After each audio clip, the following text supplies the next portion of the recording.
Oui! On l'a fait, les amis! Putain, ça fait grave plaisir. Enfin, on a le droit au bonheur dans cette Ligue des Champions.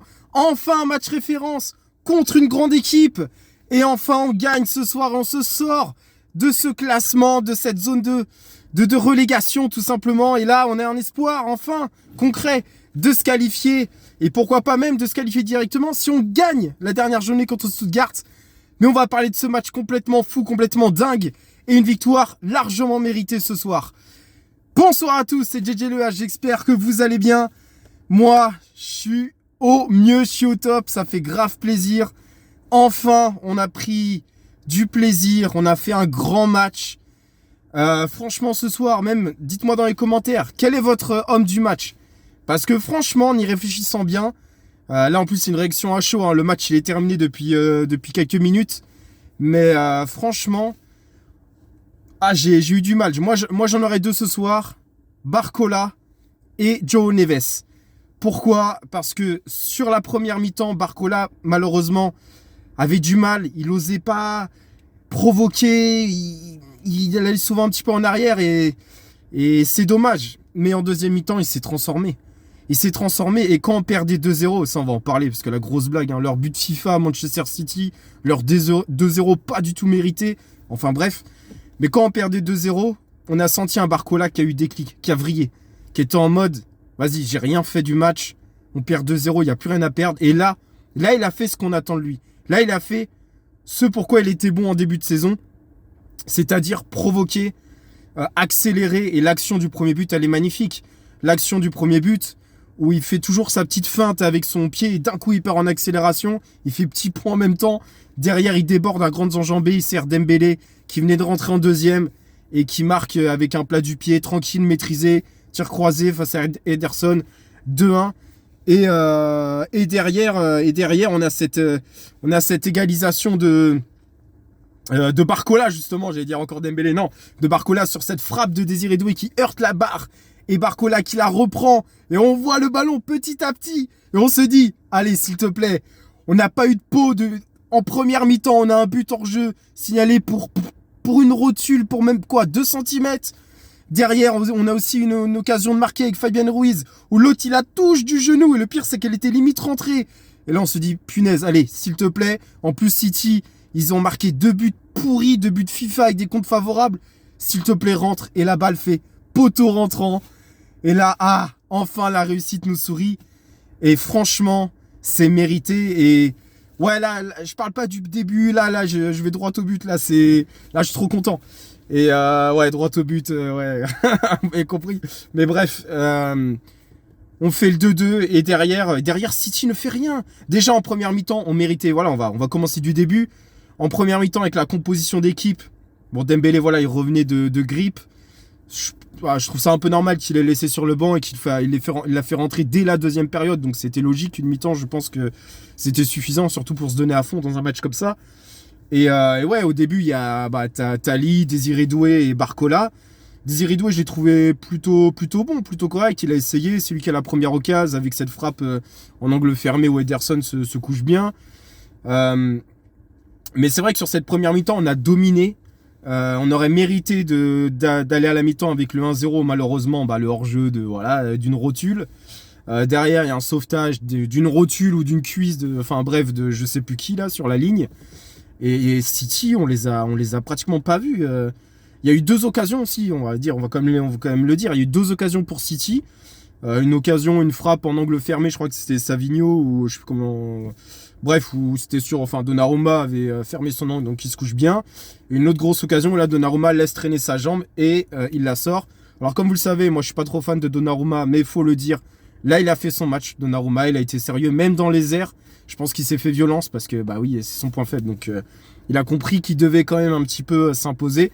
Notamment en fin de match où à un moment, il me dit, oh là, attends, il y a penalty ou non? Faute pour le gardien, ok, ça va, parce que j'ai eu un peu peur. Parce qu'avec nous, voilà, vu qu'on n'a pas le droit souvent au bonheur, voilà, je m'étais fait des scénarios de fou. Mais voilà, Donnarumma, nickel. La défense, de toute façon, c'était la défense type. Je les ai trouvés très bons. Nuno Mendes, oui, s'est fait déborder un peu trop facilement sur je sais plus si c'est sur le deuxième ou le premier but. Il a eu un moment où il a fait une relance moyenne en deuxième mi-temps. Mais bon, voilà, faut qu'il corrige ça. Après, il fait quand même beaucoup d'apports offensifs. Donc ça comble quand même ces lacunes-là. Mais il faut faire attention parce que on a pris quand même 2 buts. Mais malgré ça, on a fait une belle remontada, faut quand même le dire. On a été très très bon. Et c'est largement mérité. Hop, ouais, je suis dans la voiture là. J'ai pas pu être dans le setup classique. Enfin bref. Et non, ça fait grave plaisir, une belle ambiance. Et ouais, cette deuxième mi-temps, elle est folle, elle est folle. Et je me suis dit quoi? Quand il y a eu le 2-0, j'ai pensé à Benfica-Barça. Parce que j'ai regardé le match hier de Benfica-Barça. C'est un scénario un peu fou, avec des faits de jeu, etc. Et je me suis dit, vas-y. En plus, je crois que City menait 2-0 il n'y a pas longtemps contre Brentford. Ils se sont fait rejoindre. Je me dis, tu sais quoi? Et quand j'ai vu le déclic de Barcola, qui a eu le 2-1, je me suis dit, c'est bon, c'est lancé. C'est lancé. Et le 2-2 est arrivé très rapidement. Je pense qu'on a dû faire 2-2 en 10 minutes. Sur une belle frappe de Désiré Doué au Barcola, je ne vais pas répéter, mais reprend et poteau rentrant. Et derrière, City, on les a bouffés. On les a bouffés. De toute façon, sur la majorité du match, 85% du match, on les a bouffés, City. Alors ouais, c'était pas le plus grand City, mais c'était un City qui revenait mieux. Alors qu'il avait gagné 6-0 contre une petite équipe anglaise, mais quand même, tu vois, ils revenaient bien. Ils avaient pratiquement leur équipe type. Après, oui, il y avait Ruben Dias qui revenait de blessure, etc. Mais je veux dire, ils avaient pratiquement leur équipe type. Quand tu vois la feuille de match, c'est quand même, c'est pas dégueulasse. Et malgré ça, on est revenu au score. Et on marque ce 3e but. Et c'est là où je voulais en venir sur le 2e homme du match, João Neves. Qui, par rapport à Barcola, qui a été monstrueux, quand il a fait le déclic dans sa tête, je sais pas, il se transforme en Super Saiyan. João Neves, sur toute l'intégralité du match, a été monstrueux à son poste.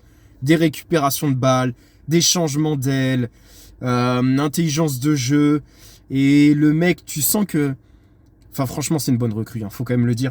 Tu sens qu'il se nourrissait de toute cette atmosphère. Tu vois, il pleut. Le côté besogneux, le côté guerrier, le côté... Vas-y, j'y vais à fond.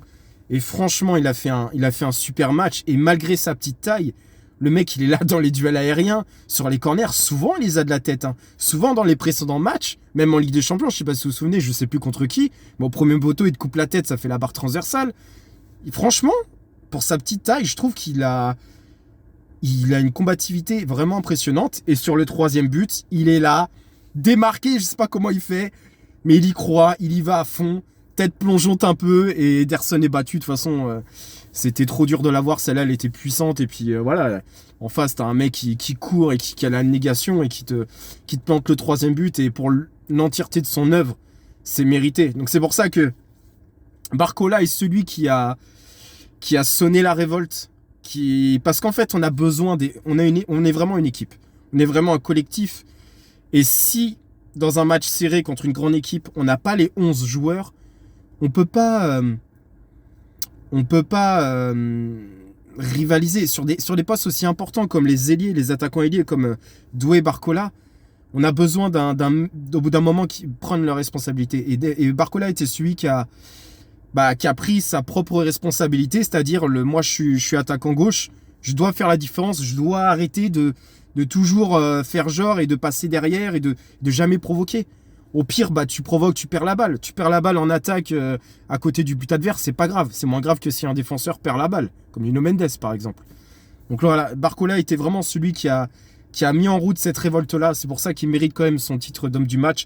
Et João Neves, pour toute la mesure de cette rencontre-là, le côté solide, tout ce que je viens de vous décrire, mérite aussi l'homme du match. Je ne sais pas si c'est possible d'avoir 2 hommes de match différents, mais moi je mettrais ces deux-là.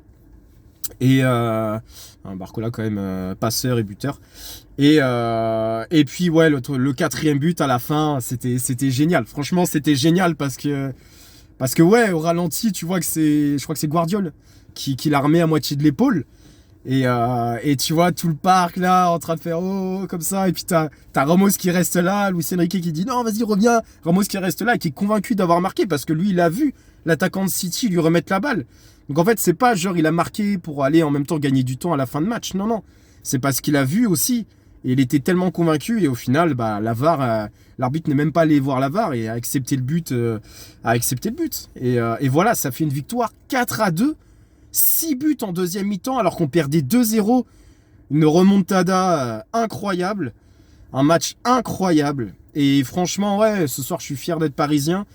Et fier de l'équipe, fier de Luis Enrique, de son travail. Comme j'ai dit au début de saison, j'avais fait des petites vidéos vers les premières journées où à un moment j'avais critiqué Luis Enrique. Et après, la journée d'après, je fais bon, je vais faire un truc, mais à culpa sur Luis Enrique, je vais lui faire confiance jusqu'à la fin. Je vais lui faire confiance jusqu'à la fin. Et vous savez pourquoi? Parce que ce mec-là, le reportage, vous ne le comprendrez pas ou je sais pas quoi. Faut pas essayer de le comprendre. Ce mec-là, c'est quand même un putain de génie. Faut quand même le dire. Il a des échecs, il peut rater, il peut faire des trucs, il peut chier dans la colle. Comme contre Lens, il y a pas longtemps. Il a fait une compo un peu bizarre, il s'est repris en deuxième, il a rectifié ses erreurs, on a gagné le match.